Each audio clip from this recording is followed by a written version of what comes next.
Hi, this is Suvin, And this is Rizwana. and we want to have a conversation about Care. Care is defined as the provision of necessities for the health, welfare, maintenance, and protection of someone or something.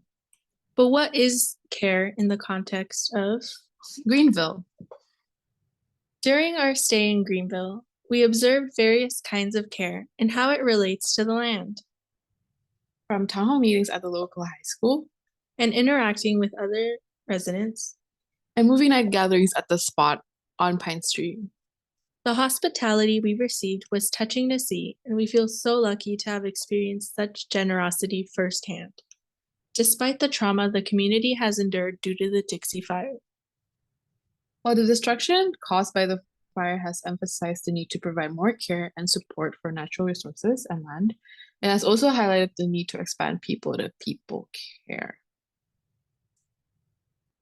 The fire has taken away a lot of important care facilities, like the Greenville Rancheria Health Clinic, which brought benefits for health and well-being for many community members. It now takes up to an hour to get to the nearest hospitals, and even further to get to tribe-managed clinics in Red Bluff and Chico. After the fire, Greenville community members have shown care for both people and land in a way that has made it possible to rebuild and heal from past traumas.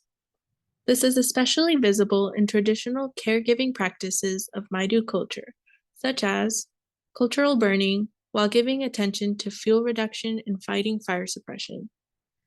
Why is care so important? To get a deeper understanding of care and its functions, we recognize that care starts within individual people and then spreads out to others, water, and the land. Care is a universal need, and we wish to share how the impact of care can extend beyond the community. At the smallest scale, people make up the ring of self-focused care. We've identified 8 dimensions that contribute to people's holistic wellness: Emotionally, socially, spiritually, financially, environmentally, physically, intellectually. and occupationally. The interpersonal ring consists of how you interact with people in your community. This type of care is a great example of how strong and resilient community can build when people extend care to each other. At a bigger scale, care extends to resources, particularly natural resources. Care for water, for example, is a great way to heal nature while simultaneously healing alongside it, because water is the life-giving element of the land. The outermost ring illustrates how the land heals, allowing one to eventually heal with the land itself. The indigenous community have continued the traditional ecological knowledge, which is also known as the TEK, that has been teaching the world for generations through the support of natural succession and regeneration for the post-colonial society. It is our intention to create a center for caregiving activities that connects all types of care, including Indigenous knowledge. Our diagram helps illustrate the different types of care we observed to promote and support the Greenville community. Our proposal would include a daycare center, a clinic, a community kitchen and lounge, a greenhouse, and other programs. By providing accessibility to care, we hope to support Indigenous community and the traditional ecological knowledge. In the selection of our site, we sought an area of land that could sustain the various forms of care identified in our diagram. Our chosen site selection, consisting of a collection of 3 parcels of land, connects to the social world of downtown Greenville with the ecological tract of Wolf Creek. Since Highway 89 is on the east side of the site, it welcomes many different people from downtown into the facility. The idea to build relationships with each other and the surrounding elements as you move around the different spaces. In contrast, Wolf Creek, which sits on the opposing side of our site, enhances natural modes of care and nurturing based on traditional ecological knowledge implemented by the Indigenous community. Having a variety of land use types surrounding our site facilitates the ways we care across different programs and brings together natural and human worlds to simultaneously rehabilitate Wolf Creek and the Greenville community. How can we design these spaces to support care?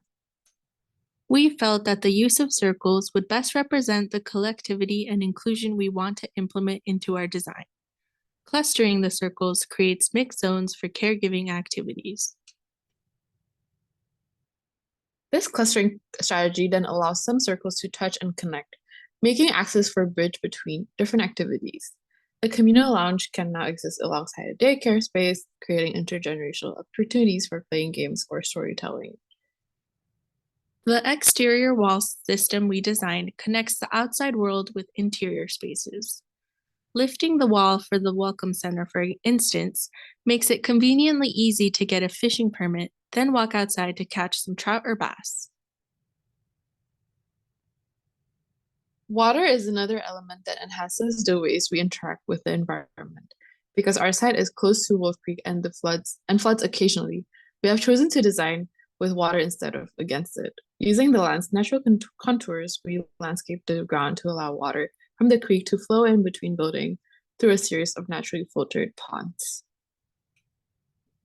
Putting together the different elements we've built up, we create accessibilities to the programming of care, promoting the relationships between people, water, and the land.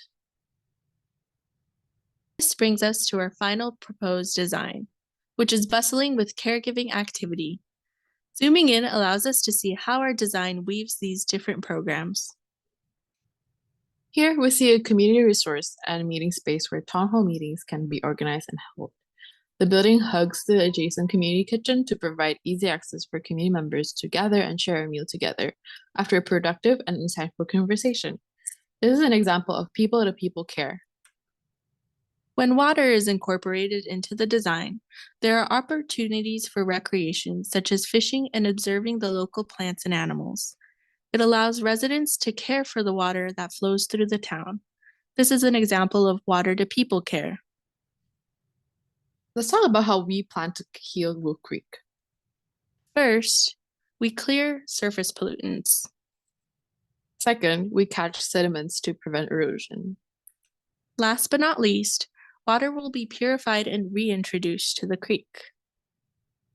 This is how we learn to be stewards for the water, which ultimately, the healthiness of water results in the healthiness of the land and our natural environment.